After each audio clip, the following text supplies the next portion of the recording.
33 verse 3. Call unto me, and I will answer thee, and show thee great and mighty things which you do not know. Jeremiah 33 verse 3.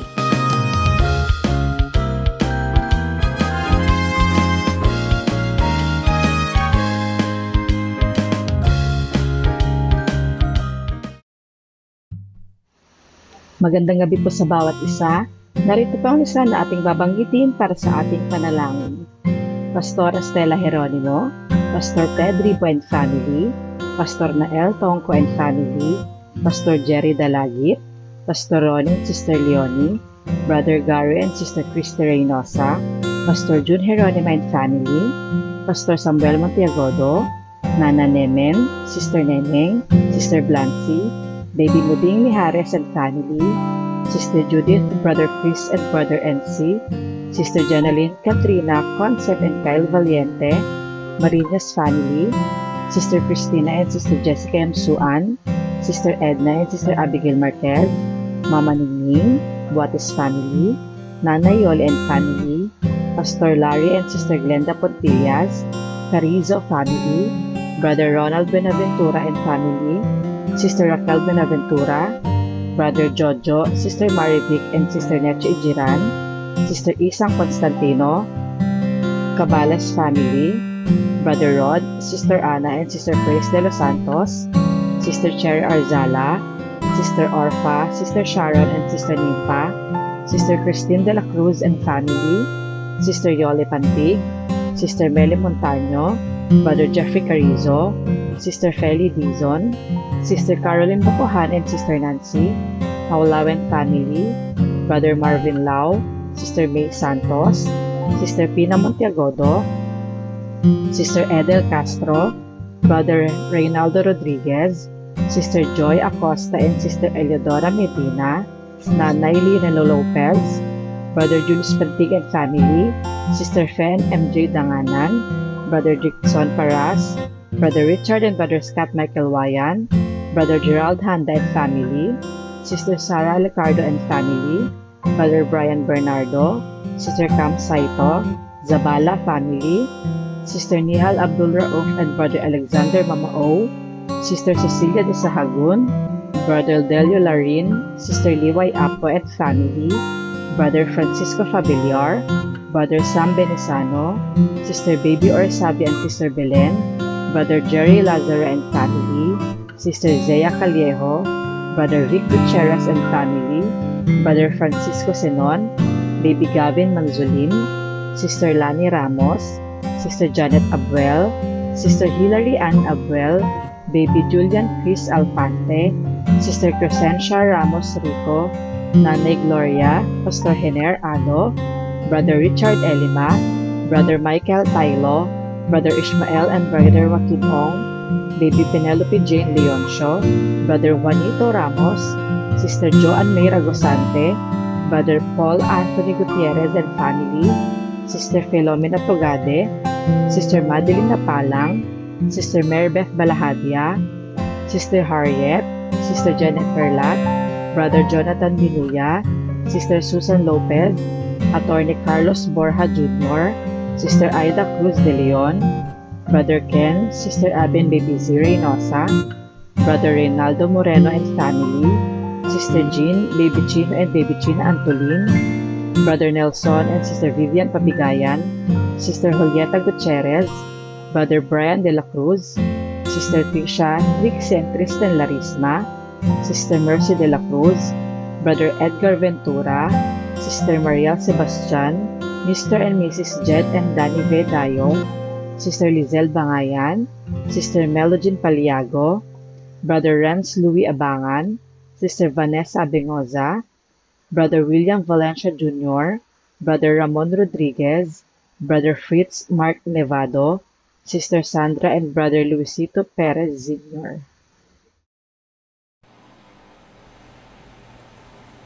Muli, magandang gabi sa inyo, mga ginamahal kong mga kapatid ko sa Iglesia ng Piel, at gayon din po sa inyong lahat ng mga kapatid ko sa Pasong Tamo. At sa lahat po ng patuloy na nakikibahagi sa gawain ito. At tayo po ay magpatuloy sa ating panalanginan Tulad po ng dati, ako po yung naghahanda ng salita ng Diyos na ating babasahin upang ating bulay-bulayin. Ito po ay mababasa natin sa ikalawang Korinto 1:3-4. Ganito po ang sinasabi. Purihin nawa ang Diyos at Ama ng ating Panginoong Kristo, ang Ama ng mga kaawaan at Diyos ng buong kaaliwan, na siyang umaaliw sa atin sa lahat ng kapighatian upang ating maaliw ang nangasa anumang kapighatian sa pamamagitan ng pag-aliw na inialib din sa atin ng Diyos. Kaya po ang paksa po natin ngayong gabi ang Amang Mapagmahal. Ang ating Amang Mapagmahal. Ang ating Amang Mapagmahal ay sinasabi po rito sa talata na aking binasa. Siya'y Ama ng mga kaawaan sa lahat ng mga kapighatian. Na Ama ng mga kaawaan, hindi lang sa ilang kapighatian, kundi sa lahat ng mga kapighatian. Ito po ay naranasan ko at nais kong ipatotoo sa inyo na napakalungkot po nang mawala ang ama ng sambahayan. At doon po naranasan na napakahalaga na mayroong isang ama na kasama natin habang siya ay nabubuhay. Ngunit ang akin pong kabiyak ay kinuha na ng Panginoon. At doon ko po naranasan na malungkot kapag wala ang ama ng sambahayan. Pero salamat po sapagkat ang sabi po rito sa talata na ating pong binasa, ang ating mapagmahal. Siya ang Ama ng mga kaawaan sa lahat ng kapighatian. Sa lahat ng kapighatian, siya daw ay Ama ng mga kaawaan. At doon ko po naranasan ang pagiging maawain ng ating Ama nang ako po ay naging isang babaeng balo. Napakahirap po talaga na wala kang kasamang kabiyak sa buhay. At talagang masaya po na mayroong ama sa isang sambahayan. Pero dito po sa ating binubulay-bulay ay purihin natin ang ating Ama sapagkat siya ay Ama ng mga kaawaan sa lahat ng kapighatian. Ama ng mga kaawaan sa lahat ng mga kapighatian. Bakit po sinabi sa lahat? Hindi lamang sa isa o dalawang kapighatian, sa lahat ng kapighatian na ating mararanasan, naroon ang kanyang pagiging mahabagin. At naranasan ko rin po at nais kong ipatotoo sa inyo, mahirap na nga pong mawala ang ama ng sambahayan. Kasabay po noon, pandemic, nawalan pa kami ng hanap buhay. Kaya sarado po ang aming paaralan. At doon ko po naranasan na hindi pala tayo dapat mahabag sa ating sarili sapagkat meron tayong amang mahabagin. Siya po ay maawaing ama sa lahat ng ating kapighatian. Kaya mga kapatid, ito po ay ating panghawakan. Pagtiwalaan natin, meron tayong ama sa lahat ng ating kapighatian. At ano pa po yung sinasabi rito sa verse 4? Na siyang umaaliw sa lahat ng ating kapighatian upang ating maaliw ang nasa anumang kapighatian sa pamamagitan ng pag-aliw na inialiw sa atin ng Diyos. Na siya daw umaliw sa atin sa lahat ng kapighatian upang tayo naman ang gamitin ng Panginoon na maging taga-aliw sa lahat ng mga nasa kapighatian. At ako po ay nung isang gabi na kami nakiramay sa isang kapatid na ang kanyang kapatid ay namatay at nang magpatotoo ang asawa noong namatay ay naalala ko po, nahabag po ako sapagkat naalala ko yung pagkamatay ni Pastor ay talagang makakaranas ng malaking kalungkutan ng sambahayan. Kaya noon siya'y nagpapatotoo, naalala ko rin ng aking pagiging babaeng balo. Nang mamatay si Pastor, ay nararamdaman ko po yung kanyang kalungkutan na ang kanyang asawa na namatay ay pinapatotoo niya na alam niya na siya ay makakaranas ng kalungkutan at mga kapigatian. Kaya nga po, sabi po rito sa verse 4, siya ay Diyos ng buong kaaliwan sa ating mga kalungkutan.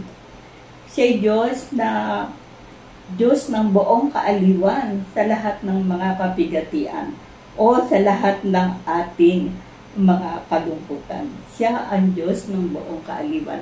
Buong kaaliwan ang ating Diyos Ama. Kaaliwan saan? Sa lahat ng pagsubok sa buhay natin. Kung tayo ay nalulungkot dahil sa kahirapan ng buhay, siya rin ang Diyos na aaliw sa kahirapan natin. At kung tayo may sakit na hindi pa gumagaling, siya ang Diyos na ating kaaliwan, na aaliwin ka sa iyong mga kalagayan. Kaya nga po, ang sabi nga po rito ni Pablo, purihin ang Diyos at Ama ng ating Panginoong Jesucristo, Ama ng mga kaawaan, Diyos ng buong kaaliwan. Kaya nga po, mga kapatid, nasa ang panahon po natin ngayon ay sa akin pong nakikita na darama, talagang maraming kalungkutan ang dumarating sa buhay natin. Pero magtiwala po tayo. Ang pangakong ito, ang ating Diyos, ang amang Diyos ay Diyos ng kaaliwan sa lahat ng ating mga kapigatian. Kaya nga po, ang mga talatang ito, magkaisa po tayong pagtiwalaan natin.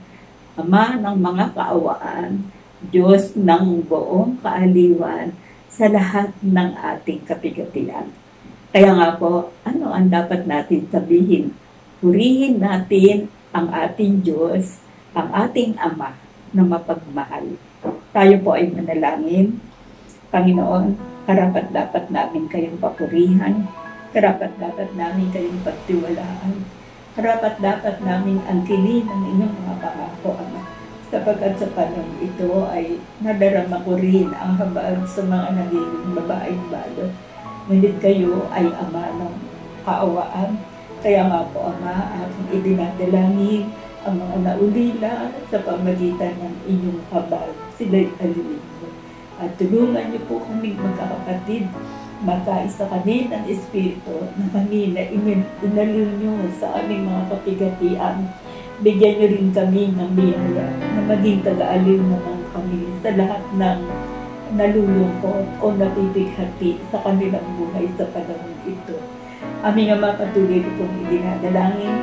Pagpalain niyo ang mga kapatid ko po sa Iglesia ng Pierre, anuman ang kanilang mga naranasan sa panahon ito. Loobin niyo na ang mga talatang ito na aking ibinahagi ay kanyang pagtiwalaan. Kayo ang Diyos ng kaawaan.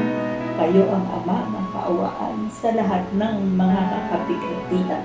At kayo ang Diyos kaming aaliw sa mga kapatid namin sa panahon ito'y nakadarama ng kalungkutan. Pagpalain niyo mga kapatiran sa Iglesia ng Pasong Tamo na marami pa rin may karamdaman. Tuloy pang magdala kayo sa kanilang kagaling at kagamutan at tulungan niyo magkaisa kaming magtiwala na kayo ay Diyos, ang aming Ama ng buong kaaliwan, ang aming Ama ng kaawaan, magpapalalim sa lahat ng mga may karamdaman. Ang nangihina ay palakasin ninyo, ang nangigipit, abutin po ninyo, at ang nalulungkot sa panahon ito'y aliwin po ninyo. At tumaasa nga po ako, Ama, sa pamagitan ng iyong mga pangakong ito ay naging kaaliwan sa amin, naging pag-asa namin, mayroong kaming Ama sa kalangitan, Ama ng mga kaawaan, Diyos ng buong kaaliwan, upang kami mamuhay na may kapayapaan, may kagala at may pag-asa, sapagkat ang mga salitang ito at mga pangakong ito, tapat kayo magpakailanman. Ama, ang lahat ng ito ay aking hinihingi at aking ipinagpapasalamat sa pangalan ni Jesus. Amen.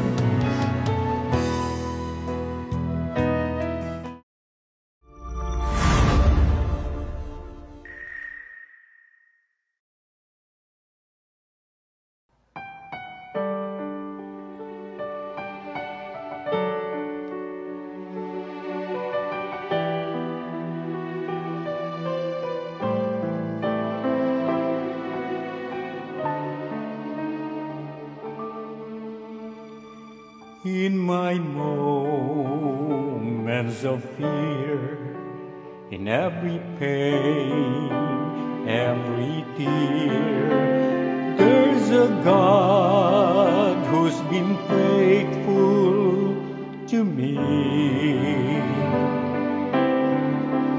When my strength was all gone, when my heart had no song, still in love He's proved faithful to me. Every word He's promised is true. What I thought was impossible, I've seen my God do. He's been faithful, faithful to me. Looking back, His love and mercy I see. Though in my heart I have questioned, even failed to believe, yet He's been faithful, faithful to me.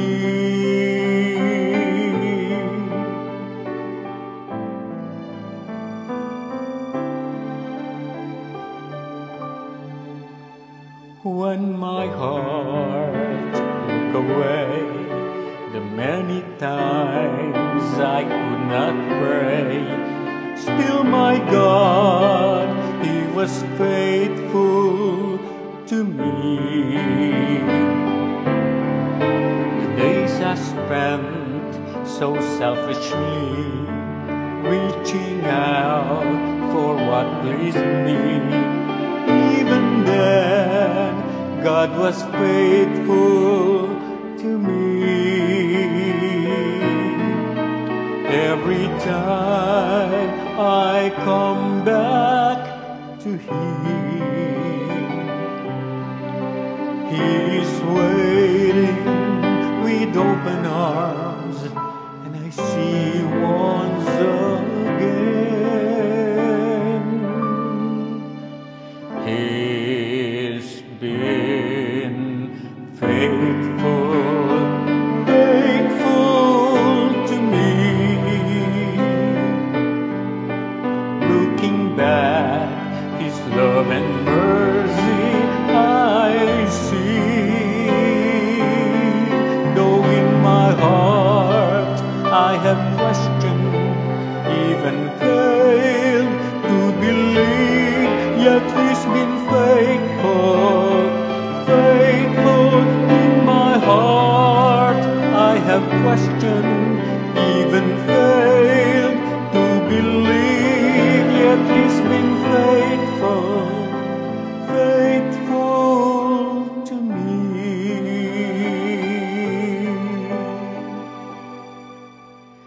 God has been faithful, faithful to me.